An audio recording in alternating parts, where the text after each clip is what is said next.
So I've already released 2 videos prior to this when explaining everything that happened with Wolverine's brief appearance and the film's ending explained. So that leads us to the part that leaves people with the most questions to ask, the post-credits. Hi, I'm 5 Fingers with the Finger Bang Show. Be sure to give this video a like, comment below, and subscribe because I'm always doing some free giveaways. I got a Suicide Squad Harley Quinn Good Night Bat I'm doing when the Suicide Squad movie releases. And just a warning, huge spoiler warning. If you haven't seen this movie, I got to see it a little early. Huge spoiler warning for you. This could ruin the film. Or it might not. Maybe you're into being spoiled early. So I'll do a quick breakdown of what actually happens in the minute-long post-credit scene, and then talk about what everything actually means. So from start to finish, we see a gentleman in a business suit with the glasses on, walking through a trail of dead bodies that were left in the wake of the Weapon X Wolverine, taking out several armed guards in the mutant containment facility. He walks through a trail of bodies that are being bagged and tagged. There's somebody mopping up all the blood, and there's somebody vacuuming up all the bullet casings.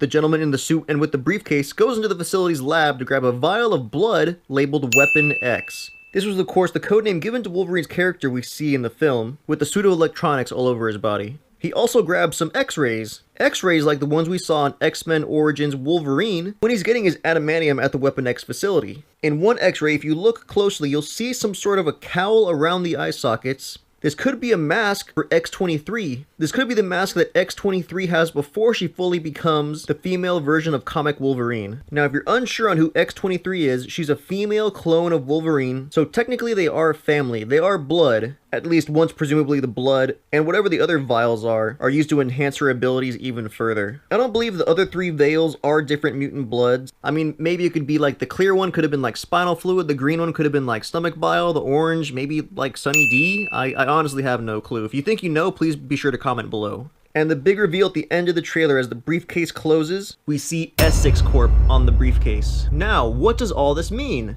This is all just speculation, but this is what the evidence points to. The head of Essex Corporation is Nathaniel Essex, also known by his comic alias Mr. Sinister. How did he become a powerful mutant? Well, in the 19th century, Nathaniel Essex encountered Apocalypse, who used his technology to transform Essex into Sinister, a name which he took on from the last words of his dying wife. Now, it is very unlikely we will get to see this character in the next Wolverine film, simply based if they go with the comic accuracy. The fact is that Apocalypse was trapped beneath the earth way before this, so we will most likely get to see the Darwinian scientist in Dr. Nathaniel Essex. Now, what makes him a villain?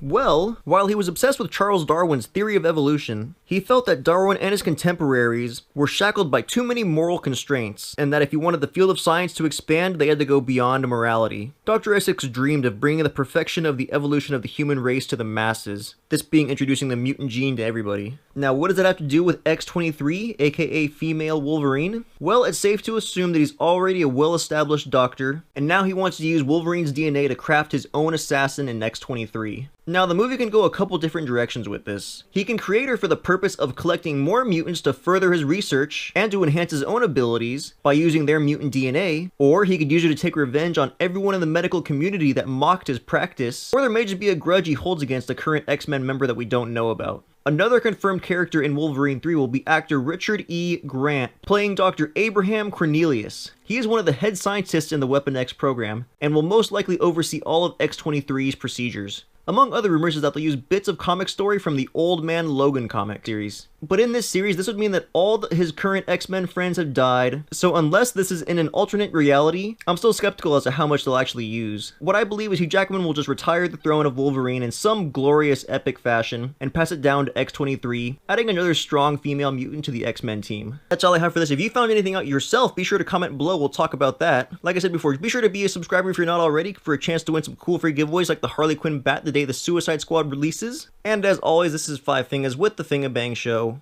I'm out. Let's go to war.